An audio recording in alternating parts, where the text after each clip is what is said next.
जय श्री कृष्णा। आइए सुनते हैं भरत मिलाप के दिन राम भरत मिलाप की यह कहानी। हिंदू पौराणिक कथाओं में रामायण और महाभारत का नाम सबसे पहले लिया जाता है। सबसे पहले युग आया था रामायण का।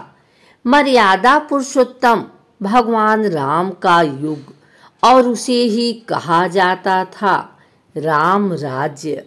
रामायण में वैसे तो कई ऐसे प्रसंग हैं जो बड़े ही मार्मिक हैं और आपकी आँखों से अश्रुधारा बहा सकते थे, जैसे माता सीता का अपहरण, उनकी अग्नि परीक्षा, लव कुश का बालपन आदि। इन प्रसंगों की ही तरह एक बहुत ही चर्चित प्रसंग रहा है राम भरत मिलाप का। यह प्रसंग इतना चर्चित है कि आज भी कोई बहुत समय बाद बड़ी ही प्रेम भावना से मिलता है तो लोग इसे राम भरत मिलाप की उपमा देते हैं। रघुकुल वंश के महाराज दशरथ के चारों पुत्र राम, भरत, लक्ष्मण और शत्रुघ्न अपनी शिक्षा दीक्षा पूर्ण करके अयोध्या लौट आते हैं। उसके पश्चात चारों भाइयों का विवाह महाराज जनक की पुत्री से होता है। ये सभी शुभ प्रसंग चलते रहते हैं और महाराज दशरथ अपने सबसे बड़े पुत्र राम को राजा बनाने का निर्णय लेते हैं। इस निर्णय से सभी प्रसन्न होते हैं, परंतु महारानी कैकेयी की दासी मंथरा इस संबंध में कैकेयी के मन में विष घोलती है और राम को राजा न बनने देने के लिए कैकेयी को उकसाती है। वैसे तो महारानी कैकेयी राम से बहुत प्रेम करती थी, परंतु वे उस समय मंथरा की बातों में आ जाती हैं और इसी कारण उन्होंने महाराज दशरथ को विवश कर दिया कि वे भगवान राम को 14 वर्ष का वनवास दें और भरत को राज्य दें। महाराज दशरथ को भी विवशता में इस बात के कारण ये निर्णय लेने पड़े और राम अपनी धर्मपत्नी सीता और छोटे भाई लक्ष्मण के साथ वन की ओर चल दिए। राम को वन जाते समय जब ये घटनाएं हो रही थी, तब राजकुमार भरत और राजकुमार शत्रुघ्न अपने नाना जी के घर गए हुए थे। उन्हें इन सब घटनाओं के बारे में कोई जानकारी नहीं थी। अपने पुत्र राम के वियोग में महाराज दशरथ की मृत्यु हो गई और ये दुखद समाचार सुनकर जब राजकुमार भरत और राजकुमार शत्रुघ्न वापस आए तो उन्हें अपने बड़े भाई भगवान राम के साथ घटित हुई इस घटना के बारे में पता चला। उनके ऊपर मानो दुखों का पहाड़ ही टूट पड़ा हो, क्योंकि एक ओर पिता की अकस्मात मृत्यु हो गई तो दूसरी ओर जहां ये आशा थी कि पिता की मृत्यु के बाद पिता समान बड़े भाई राम की छत्रछाया में रहने की शांति भी उनसे छिन चुकी थी।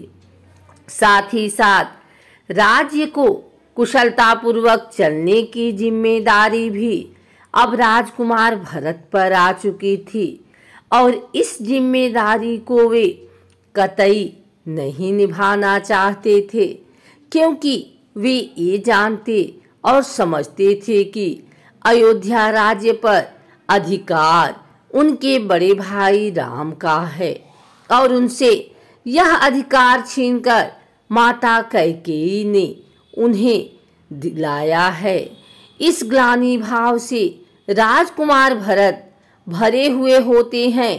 साथ ही साथ वे अपने माता कैकेयी से भगवान राम के प्रति किए गए उनके दुर्व्यवहार के लिए रुष्ट भी हैं।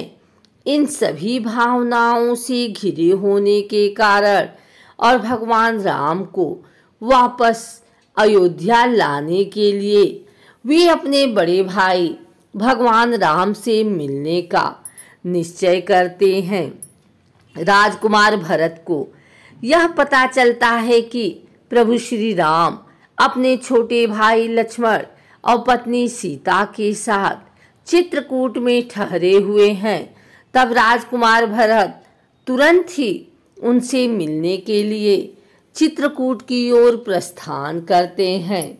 उनके साथ उनका सैन्य दल भी होता है, क्योंकि वे यह सुनिश्चित करना चाहते थे कि कहीं बड़े भाई श्री राम को कोई क्षति न पहुंचा सके। इसलिए उनकी सुरक्षा हेतु वे सैनिकों के साथ जाते हैं। वहीं दूसरी ओर चित्रकूट में भगवान श्री राम, लक्ष्मण जी और माता सीता अपनी कुटिया के बाहर शांतिपूर्वक बैठे हुए हैं। तभी उन्हें कहीं से पदचाप और इस कारण धूल उड़ती हुई दिखाई देती है।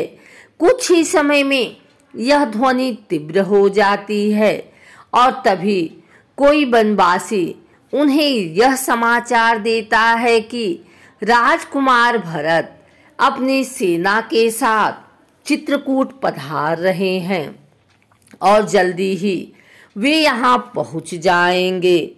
यह समाचार सुनकर लक्ष्मण जी बहुत क्रोधित हो जाते हैं और प्रभु श्री राम से कहते हैं कि जैसी माता वैसा पुत्र। राजकुमार भरत अपनी सेना के साथ आप पर बड़े भाई राम पर हमला करने आ रहे हैं। वे यह सोचते हैं कि आप वन में अकेले, हमारे पास कोई सैन्य शक्ति नहीं है, तो आसानी से हमें मारकर अयोध्या का राज्य हड़प लेंगे। तब मर्यादा पुरुषोत्तम भगवान श्री राम लक्ष्मण जी को समझाते हुए कहते हैं कि शांत हो जाओ लक्ष्मण, भरत ऐसा नहीं है।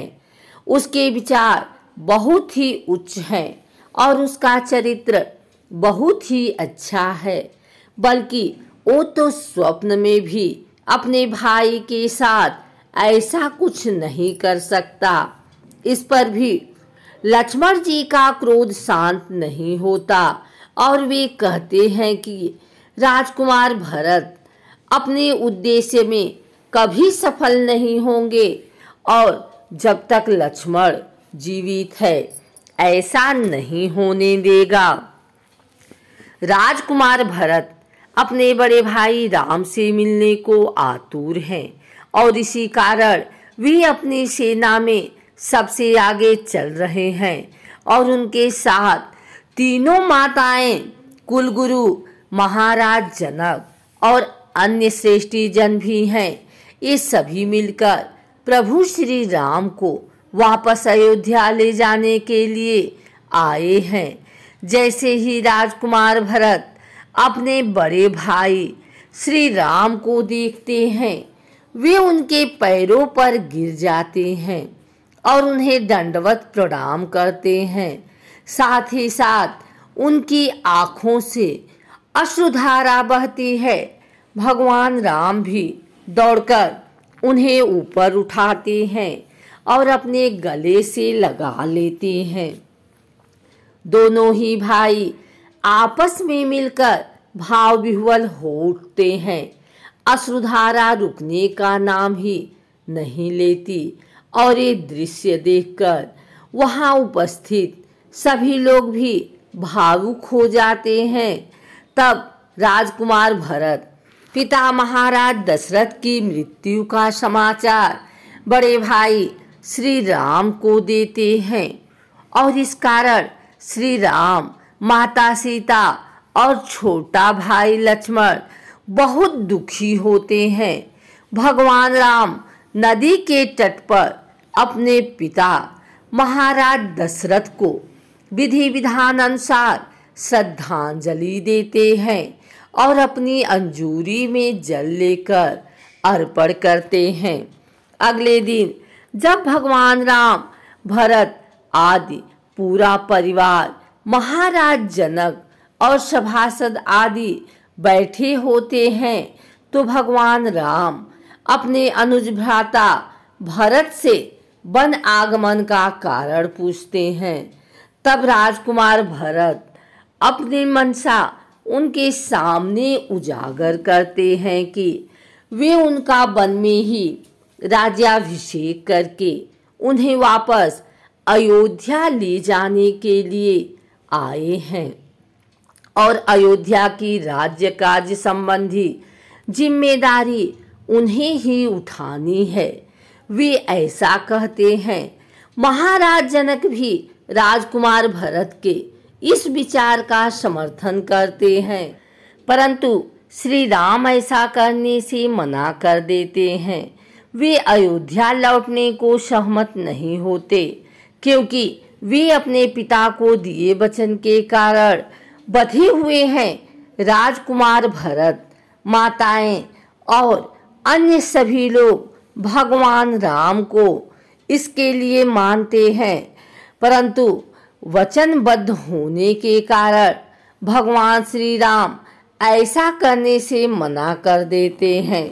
तब राजकुमार भरत बड़े ही दुखी मन से अयोध्या वापस लौटने के लिए प्रस्थान करने की तैयारी करते हैं, परंतु प्रस्थान से पूर्व वे अपने भैया राम से कहते हैं कि अयोध्या पर केवल श्री राम का ही अधिकार है और केवल वनवास के 14 वर्षों की समय अवधि तक ही है। मैं भरत उनके राज्य का कार्यभार संभालूंगा। इस कार्यभार को संभालने के लिए आप श्री राम मुझे आपकी चरण पादुकाएं दीजिए।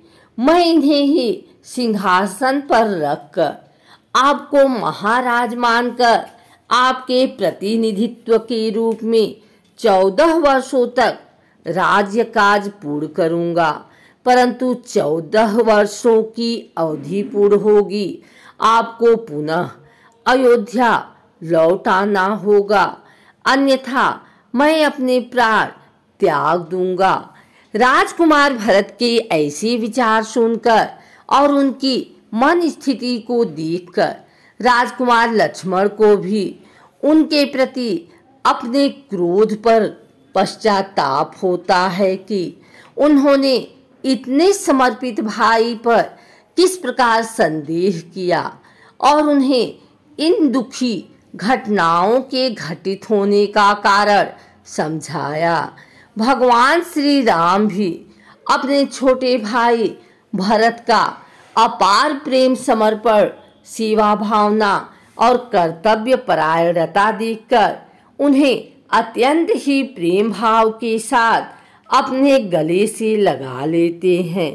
वे अपने छोटे भाई राजकुमार भरत को अपनी चरण पादुकाएं देते हैं और साथ ही साथ भरत में प्रेमपूर्ण आग्रह पर ये वचन भी देते हैं कि जैसे ही 14 वर्ष का वनवास की अवधि पूर्ण होगी वे अयोध्या वापस लौट आएंगे।